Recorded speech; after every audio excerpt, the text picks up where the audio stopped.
Hello दोस्तों, कैसे हो आप सभी। मेरा नाम है पंकज और मैं आपको पढ़ाने जा रहा हूँ आज से basic electrical engineering.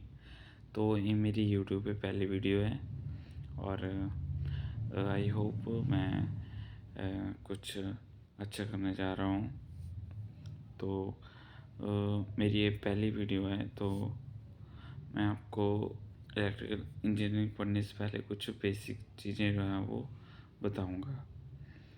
Basic basic of electrical engineering पढ़ने से पहले हम है ना बेसिक चीज़ों को थोड़ा थोड़ा करके लेक्चर में कवर करेंगे, ठीक है। तो आज के इस लेक्चर में हम तीन चीज़ें पढ़ेंगे। तो पहला है अपना वोल्टेज, और दूसरा है करंट जैसे कि आप देख रहे हो, और तीसरा तीसरा चीज़ है हमारे पास रेजिस्टेंस। इन्हीं तीन चीज़ों को आज हम डिस्कस करेंगे और इसके यूनिट के बारे में पढ़ेंगे, ठीक है। तो आइए करते हैं शुरू।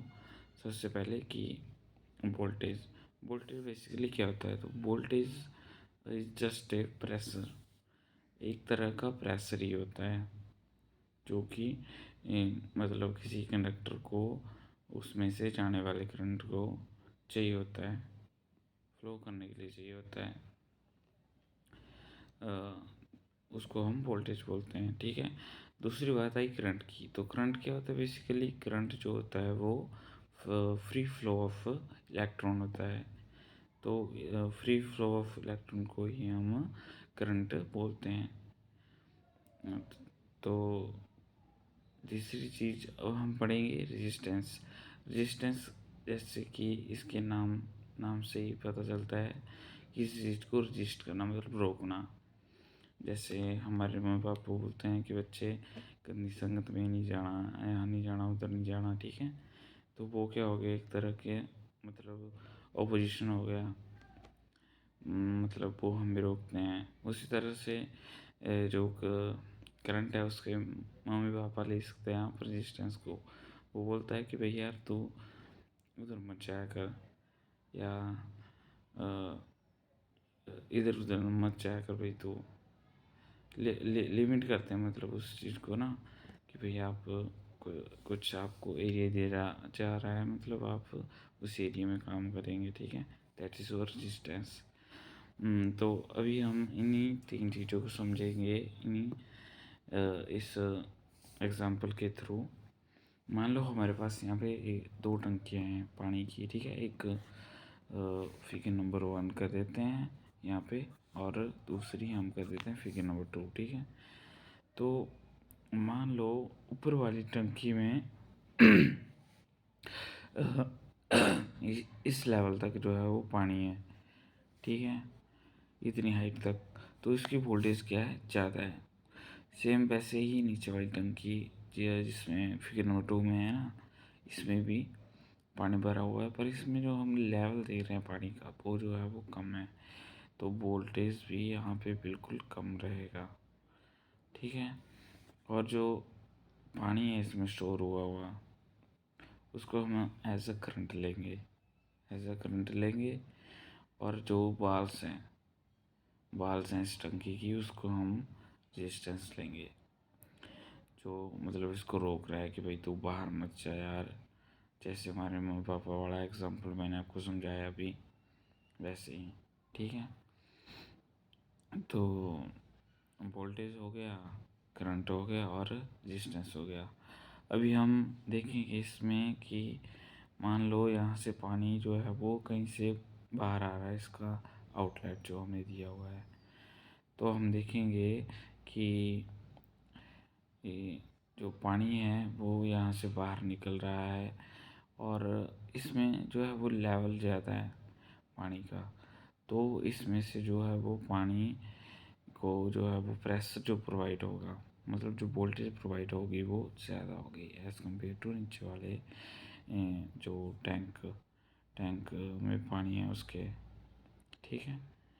और जो रेजिस्टेंस होगी वो भी ज़्यादा होगी ऊपर वाले में, क्योंकि जिस तरह जो उसमें देखो ना पानी है तो वो ज़्यादा एरिया घेरेगा, ज़्यादा एरिया घेरेगा, और उसकी हाइट भी ज़्यादा होगी, तो मतलब उसको ज़्यादा रजिस्टेंस की ज़रूरत पड़ेगी, ज़्यादा वॉल कंटेनर की वॉल की उसको ज़रूरत पड़ेगी। तो उसको हम इसी तरह से समझेंगे, इस ओम्स लॉ की वजह की मदद से, ठीक है। ओम लॉ भी यही बोलता है कि V is directly proportional to I into R, ठीक है, करंट और रजिस्टेंस के।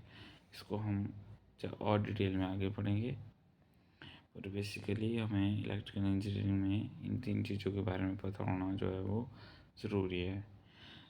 अब बात कर लेते हैं इनकी यूनिट्स के बारे में। तो सबसे पहले हम वोल्टेज की बात करते हैं, तो वोल्टेज को हम वोल्ट में नापते हैं। और दूसरी बात आ गई अपनी करंट की, तो करंट को हम नापते हैं किसमें, एम्पियर में एम्पियर में नापते हैं। एक तो मेरा गला ख़राब है थोड़ा, तो आप समझ लेना। वैसे तो मैं लिख रहा हूँ, पर वैसे आप एडजस्ट कर लियो। तीसरी चीज़ है अपनी रजिस्टेंस का तो आपको पता ही है, हम ओम में या महो में जो है वो कैलकुलेट करते हैं, ASI यूनिट है इनके। दूसरे CGS में क्या करते हैं हम, CGS में इसको मिली वोल्ट में हो गया, इसको मिली एम्स में, एम्पियर में, और रजिस्टेंस में ही हम मेजर करते हैं मिली ओम में, ठीक है। ये आ गई अपनी क्या बोलते हैं CGS की बात। अब क्या बचा इसमें आपको समझाने का। वैसे तो तीनों टॉपिक जो हैं वो क्लियर हो चुके हैं आपको। अगर आपको फिर भी कुछ डाउट होगा तो आप कमेंट कर देना, या वीडियो में आपको कोई कमी देखने को मिली होगी तो भी बताना। वैसे मेरी पहली वीडियो जैसे कि मैंने आपको बता दिया, तो अगर कोई कमी रही होगी तो आप वो भी कमेंट कर देना, ठीक है। और वीडियो अगर अच्छी लगी हो तो लाइक करें, कमेंट करें और शेयर ज़रूर करें अगर आपको इन्फॉर्मेटिव कुछ लगा होगा इसमें, ठीक है। Thank you.